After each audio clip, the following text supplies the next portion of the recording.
ഇന്നത്തെ ക്ലാസ് വളരെ നല്ല രീതിയിലും എല്ലാം മിക്സായിട്ട് ചെറുപ്പക്കാരും കുറച്ച് പ്രായമുള്ളവരെല്ലാവരും കൂടി ഒരു ഫ്രണ്ട്ഷിപ്പിൽ പോയി ഒരു ക്ലാസ്സായി തോന്നുന്നത്. ഞാനും സാറിൻ്റെ 7ാമത്തെ ക്ലാസ് 6 ക്ലാസ് അറ്റൻഡ് ചെയ്തിരുന്നു.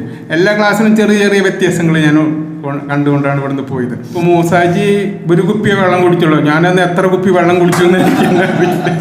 പക്ഷെ അതിൽ നിന്നൊക്കെ പോയി ഞാൻ അത്യാവശ്യം സ്റ്റേജിലൊക്കെ കയറിയിട്ട് ഗുരുവായൂരൊക്കെ ചിലവരൊക്കെ വിളിക്കുമ്പോൾ ഞാൻ 2 വാക്ക് പറയാൻ വേണ്ടി വേദിയിൽ കയറിയിരിക്കാറുണ്ട്. സദസ്സും കൈയടിക്കാറുണ്ട്. എന്തുകൊണ്ടാണ് ഞാൻ പറഞ്ഞ തെറ്റ് കണ്ടിട്ടാണോ ഇനി എന്താണെന്നുള്ളത് അറിയില്ല, സദസ്സുകൾ കൈയടിക്കാറുണ്ട്.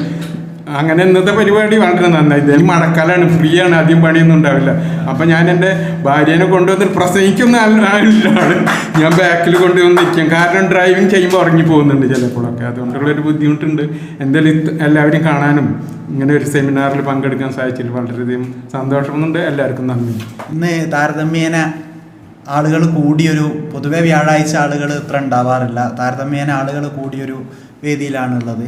തുടക്കം മുതൽ സാറേ ഇതിൽ ഏറ്റവും കൂടുതൽ ഹൃദ്യമായി തോന്നിയത് അവസാനമുള്ള മെഡിറ്റേഷനാണ്. പിന്നെ എങ്ങനെ ഒരു സെമിനാർ പല പ്രസംഗങ്ങളിലും പങ്കെടുത്തിട്ടുണ്ടെങ്കിലും അത് ഓരോ അധ്യക്ഷ പ്രസംഗം അത് ഫുള്ളായിട്ട്, അല്ലെങ്കിൽ ആശംസ അത് ഫുള്ളായിട്ട്, ഇതെല്ലാം കൂടി ഒത്തൊരുമിച്ച് വരുന്ന ഒരു സെക്ഷൻ ആദ്യമായിട്ടാണ്. അത് തീർച്ചയായും ഒരു പുതിയ അനുഭവമായിരുന്നു. എല്ലാവരും അവരവരുടെ റോള് വളരെ നല്ല രീതിയിൽ കൈകാര്യം ചെയ്തിട്ടുണ്ട്.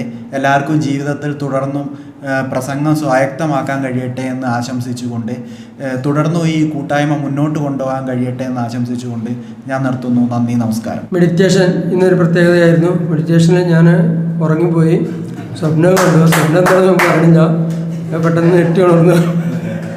അപ്പോൾ അങ്ങനെയൊക്കെ കുറച്ച് ട്രെയിനേഴ്സിന് ആവശ്യമുണ്ട്. അതുകൊണ്ട് പിന്നെ ട്രെയിനേഴ്സ് നിൽക്കാൻ താല്പര്യമുള്ള ആൾക്കാർ മുന്നോട്ട് നിൽക്കുക എന്ന് പറഞ്ഞാൽ ഞാൻ പിന്നെ എനിക്ക് മടിയൊന്നും വിചാരിക്കാതെ പെട്ടെന്ന് ഞാൻ മുന്നോട്ട് വന്നു. അങ്ങനെ അതിനുള്ളൊരു ധൈര്യം കിട്ടിയത് ഈ ബ്രൈറ്റ് അക്കാദമിയിൽ നിന്നുള്ള ഈ ഒരു പരിശീലനമാണ്. ഇനി കൂടുതൽ ആൾക്കാർ സംസാരിക്കാനുണ്ട്. ഞാൻ നിർത്തുന്നു. പരിപാടി ഇതിലൊക്കെ പങ്കെടുക്കലുണ്ട്, ഒന്നും ഒഴിവാക്കല്ല. പിന്നെ ഇടയ്ക്കിടയ്ക്ക് സ്വാഗത പ്രസംഗം കിട്ടലുണ്ട്. അത് ഇത്രയൊന്നും പറയില്ല, ഇത്രയൊന്നും പറയാതൊക്കെ പറഞ്ഞുകൊണ്ട് ആട് ഇതാക്കിയിട്ടൊക്കെ സ്വാഗതമൊക്കെ എല്ലാവരും പറയുമോ പോലൊക്കെ ഇതൊക്കെ പൂർത്തിയായിരുന്ന എല്ലാവരും വിചാരം. അത് ഇപ്പോൾ ഇവിടെ സാറ് പറഞ്ഞു തന്നപ്പോൾ നമുക്ക് ഇതിൽ കുറവുണ്ടെന്ന് മനസ്സിലായി. അപ്പോൾ ഇതൊക്കെ ചെയ്യാൻ നമുക്ക് സുഖമായിട്ട് കഴിയും. ഒന്നുകൂടി മനസ്സ് വെച്ചാൽ ഇപ്പോൾ അവസാനം ചെയ്തപ്പോൾ ഈ പിന്നെ കണ്ണടച്ചിട്ടുള്ള കുറേ കാര്യങ്ങൾ മനസ്സിലാക്കാൻ സാധിച്ചു. മെഡിറ്റേഷൻ വളരെയധികം നന്നായിരുന്നു, നല്ലൊരു റിഫ്രഷ്മെൻ്റ് ആയിരുന്നു. ഏറ്റവും കൃത്യമായി തോന്നിയത് നമ്മുടെ മെഡിറ്റേഷനാണ്. മെഡിറ്റേഷൻ ഫൈസൽ സാർ വളരെ ശരിക്കും ഞാൻ ആ സംസാരം കേട്ടപ്പോൾ ഉറങ്ങിപ്പോയി എന്നുള്ള ഉദ്ഘാടകൻ അങ്ങനെയുള്ള എല്ലാവരും തന്നെ അവരവരുടെ റോളുകൾ വളരെയധികം ഭംഗിയാക്കി. പിന്നെ ഏറ്റവും നന്നായി എനിക്ക് തോന്നിയത് മെഡിറ്റേഷൻ തന്നെയാണ്.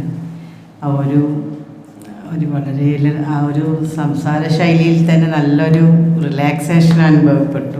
അങ്ങനെയുള്ള ഒരു വ്യത്യസ്തമായിട്ടുള്ളൊരു പരിപാടി ഇന്നുണ്ടായി, അത് വളരെ ഉപകാരപ്പെട്ടു.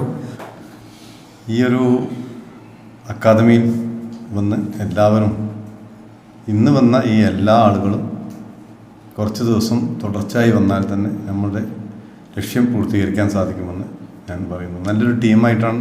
പിന്നെ അതുപോലെ ഏറ്റവും കൂടുതൽ ഇന്നിപ്പോൾ ഭയങ്കര നമുക്ക് ശരിക്കൊരു പോസിറ്റീവ് എനർജി കിട്ടി. ഫൈസൽ സാർ അവസാനത്തെ ആ ഒരു മെഡിറ്റേഷൻ, അത് ശരിക്കും നല്ല ഒരു ആ സംസാര ശൈലി, ആ കൂളായിട്ട് നമ്മൾ ശരിക്കും ഉറങ്ങിപ്പോയി. ശരിക്കും ഒരു നമ്മൾ ശരിക്കും ഒരു അനസ്തീഷ്യ എന്ന പോലെ തന്നെ നമ്മൾ അങ്ങനെയാണ് പോയിട്ട് എല്ലാം കേൾക്കുന്നുണ്ട്, എന്നാൽ ഒരു മായാപ്രപഞ്ചത്തിലായിരുന്നു.